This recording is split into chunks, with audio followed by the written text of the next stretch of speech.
Ei, pessoal, tudo bom com vocês? Espero que estejam todos bem.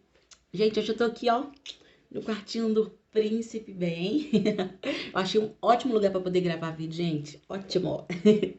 Bom, hoje eu vou trazer aqui para vocês um vídeo completamente diferente dos vídeos que eu já tenho trazido aqui no canal. Hoje eu parei, tirei um dia para poder contar um pouquinho para vocês o meu testemunho. Na verdade, eu vou contar aqui no canal dois testemunhos da minha vida. Por que que eu decidi contar um pouquinho da minha história, gente? Porque eu sei que testemunhos edificam vidas.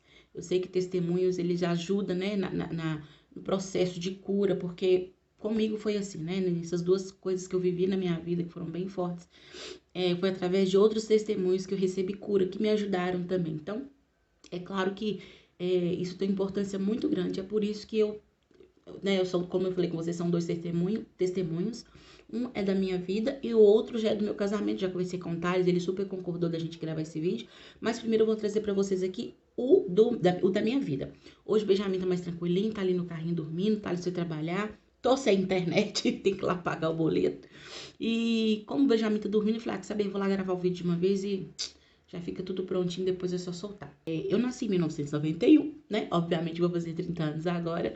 A minha mãe, gente, me teve, acho que por volta de uns 20 anos de idade. Depois tem que fazer as contas. Mas é por volta de uns 20 anos de idade que ela me teve.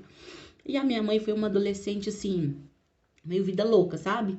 Ela vivia a vida dela, saía com as amigas. Minha mãe bebia muito, tinha uma vida, assim, bem ativa nessa questão da bebida, fumava também. E a minha mãe teve muitos namorados, muitos, e ela saía muito. E ela vivia muito brigando. Acaba que isso aqui também é um pouco da história da minha mãe, mas super tranquilo de contar. Hoje, graças a Deus, não, vou deixar isso pro final.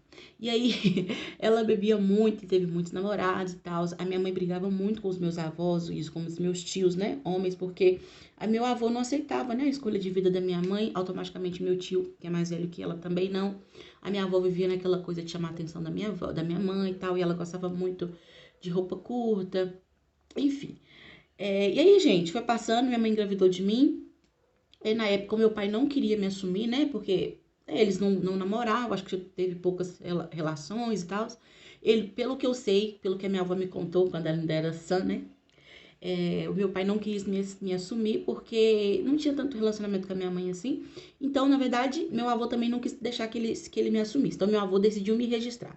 Quando ele soube que meu avô ia me registrar, ele decidiu registrar. Então, acabou que ele me registrou. Acho que eu tô contando certo a história. Se as minhas tias estiverem assistindo esse canal, me corrijam depois. Mas aí acabou que meu pai me registrou.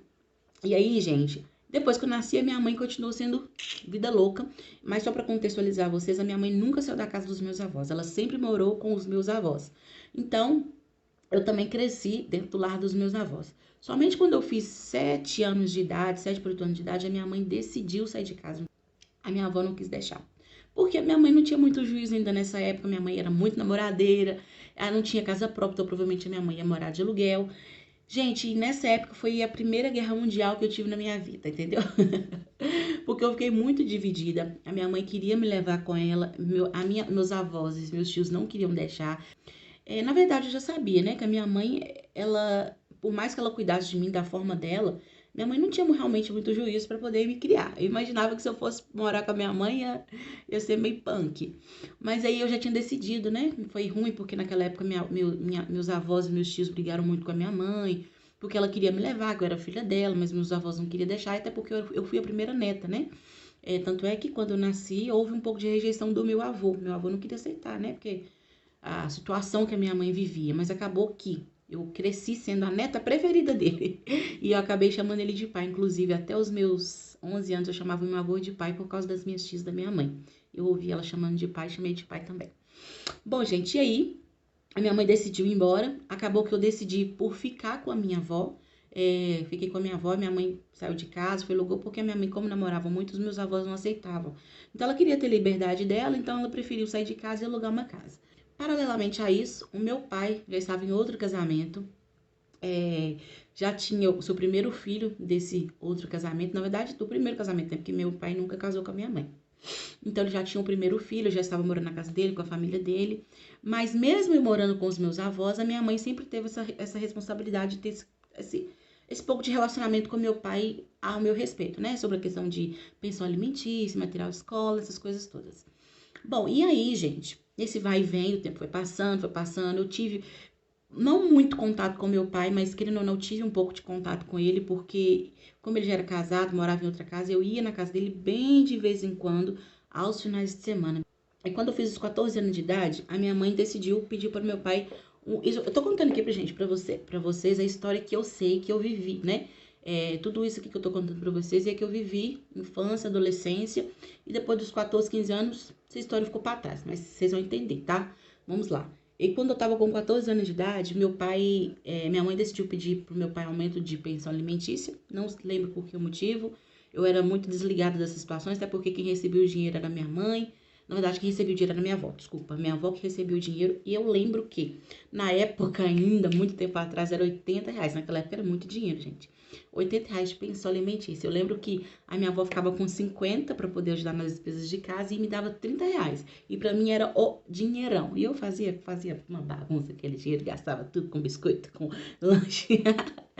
Mas enfim.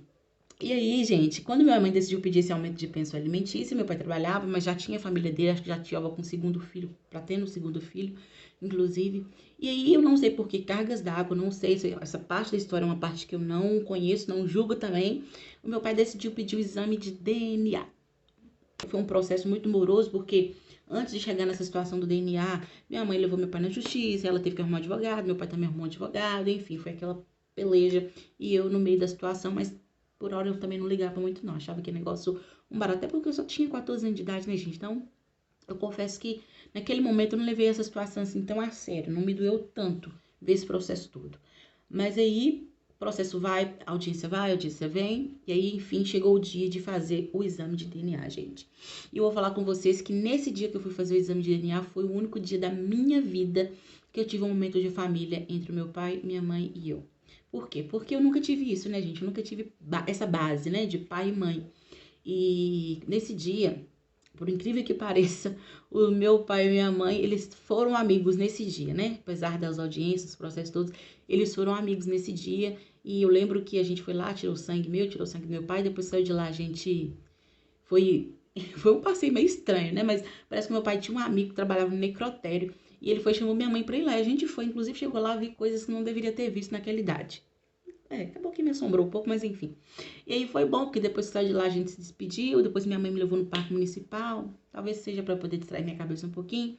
E enfim, os dias foram passando, passando, e eis que chegou o dia do resultado do exame de DNA. Gente, vou falar com vocês que eu estava convicta que daria o resultado positivo, porque na minha infância sempre falaram que eu parecia muito com meu pai, né? Inclusive o nariz de sapinho aqui, ó, bem gordinho. O meu pai tem esse nariz. Mas eu acho que meu verdadeiro pai também tem. Isso é uma história para outro vídeo. Mas vamos lá. E aí, gente, aconteceu que o exame de DNA saiu. Estava numa tarde lá com meus avós, a minha mãe chegou e falou que o resultado do exame deu negativo. Gente, o meu mundo caiu, né? Assim que a minha mãe contou essa história, meu mundo desabou. Eu tava passando café pros meus avós, eu lembro nitidamente, e eu saí da cozinha, servi meus avós os cafés, fui pro quarto, fechei a porta. Naquela época eu tinha um quarto só meu, porque as minhas tias e minha mãe já tinham saído de casa, então o quarto que era delas ficou pra mim. Então, eu fui pro quarto, fechei a porta e eu desabei a chorar. Chorei, chorei, chorei como se não houvesse um amanhã. E eu lembro que são coisas, né, gente? Eu vou contar isso pra vocês, eu espero que vocês entendam, tá? São coisas que pra mim tem importância e faz sentido. Tinha uma faca em cima da cama. E não sei por que aquela faca tava lá. Mas eu confesso que eu fiquei tão revoltada que eu pensei em fazer uma besteira com aquela faca, sabe? Acho que não sei se eu já contei essa história pra outras pessoas. Lembro até hoje, era uma faca de açougue, inclusive tinha um cabo branco. Ela tava lá em cima da cama e eu pensei em fazer besteira e depois eu pensei que era melhor não. Mas depois a minha cabeça começou a ser enchida de um tanto de porcarias e eu comecei a pensar em ser um pouco revoltada, sabe? Eu queria chamar atenção e eu tava escolhendo fazer aquilo. Eu tava pensando assim, eu vou fumar, eu vou beber, eu vou fazer um tanto de coisa, começar a andar com roupa curta. E eu comecei a pensar um tanto de besteira porque eu queria chamar atenção, sabe? Eu queria me revoltar contra o mundo, contra a minha mãe, contra o meu pai, enfim.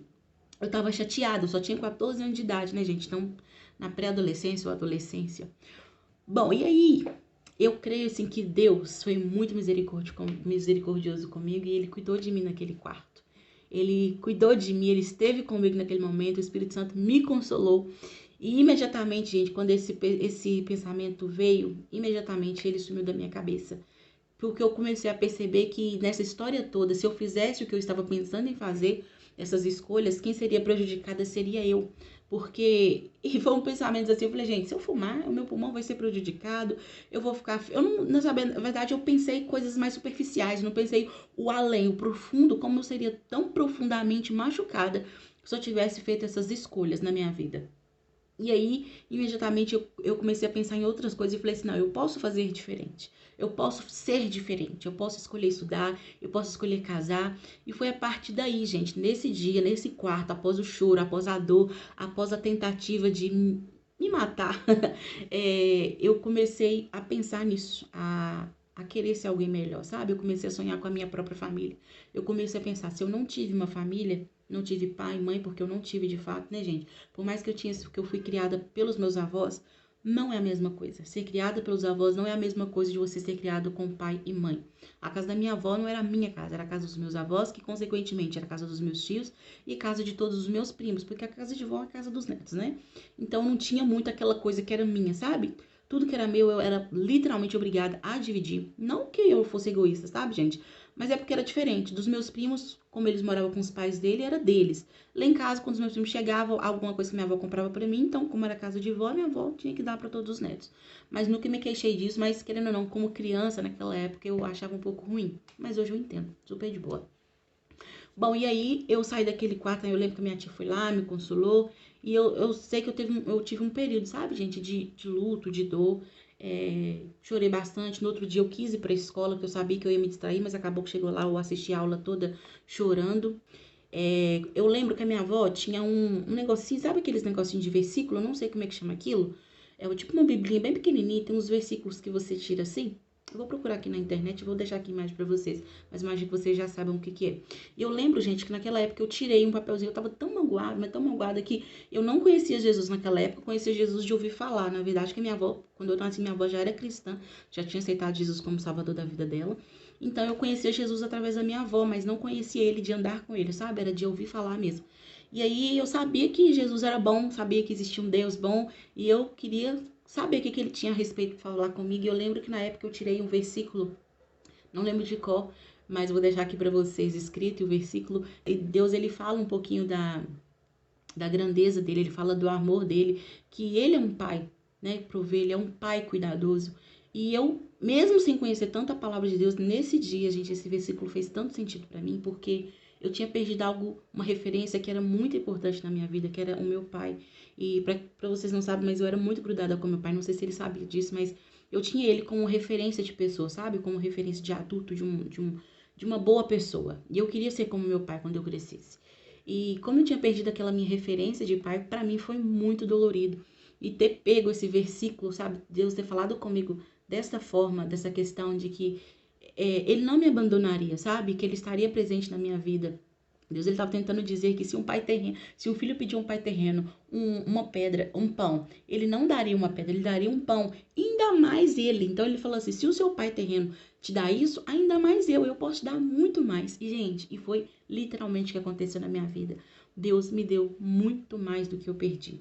Mas vou continuar contextualizando para vocês a história. Aí aconteceu, né? O tempo foi passando, eu me formei na 8ª série, fui pro ensino médio e lá foi o momento que eu tive um baque, porque o meu pai, depois que tudo aconteceu, ele quis trocar minha certidão de nascimento, né, gente? Ele quis tirar o sobrenome dele de pai. Foi uma das coisas também que eu sofri muito.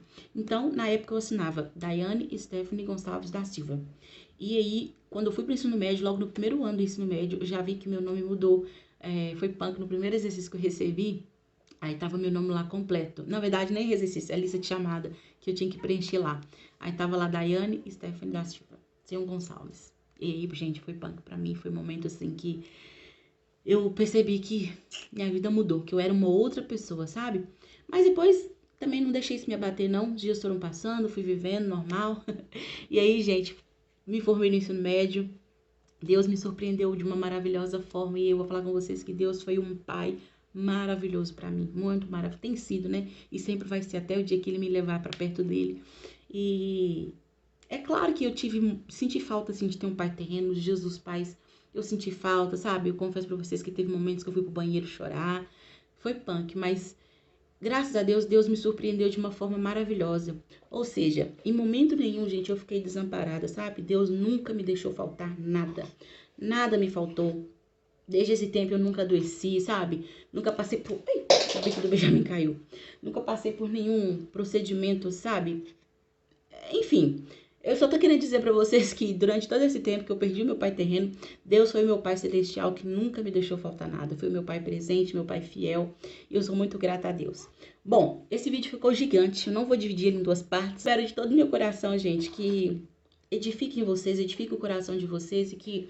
Não sei quem vai assistir esse vídeo, não sei o que você passou, não sei qual o seu relacionamento com o seu pai, mas depois de tudo isso, eu perdoei, consegui perdoar minha mãe, consegui perdoar o meu pai, já passou, já almocei várias vezes com meu pai, com a esposa dele, depois que tudo passou. Tenho almoçado bastante com a minha mãe, já perdoei minha mãe também há muito tempo. E hoje eu sou uma mulher já de 30 anos praticamente, mãe desse nenenzinho mais gostoso assim que tem cara de bavo. E olha pra você ver, consegui realizar os meus sonhos, né? Eu sempre quis ter uma família, tudo aquilo que eu não tive, hoje eu tenho, graças a Deus. Tenho meu marido, tenho meu filho. Eu sou a base agora, né? Eu queria ter uma base, mas agora eu sou a base. E que, na verdade, gente, isso é muito bom. Eu tô muito feliz com isso tudo. E sou grata a Deus. Oro de todo o meu coração aqui, todas as minhas palavras. Não sei se vai fazer sentido pra vocês. Não sei se eu consegui passar a mensagem que eu queria passar pra vocês. Eu não montei um roteiro, eu simplesmente peguei a câmera, liguei e tô aqui te contando a minha história. Então, eu espero que de alguma forma essa história toda faça sentido pra você. Eu oro para que Jesus cure o seu coração, se você tem alguma mágoa, se você tem alguma dor, que você crê que Deus, gente, ele é um Deus que restaura, ele é um Deus que cura. Independente do que tá acontecendo com você, não sei se é o mesmo problema que aconteceu comigo, mas creia que Deus, ele é um Deus poderoso, creia que Deus, além de ser Deus, ele é Pai. E é um pai que cuida, ele é um pai que, independentemente de você, independentemente das suas falhas, das nossas falhas, ele permanece pai, ele permanece fiel e ele continua cuidando, viu? Ele é um pai que não abandona, ele é um pai fiel. E é isso, galera, espero que vocês sejam abençoados através disso. Deixa aqui nos comentários o que vocês acharam, se eu consegui edificar alguém, porque esse é o objetivo. E é isso, um super beijo e até o próximo. Tchau, tchau. Tchau, gente, eu tenho enjoado que eu acabei de acordar. Tchau, galera, vai chorar agora. Beijo, beijo.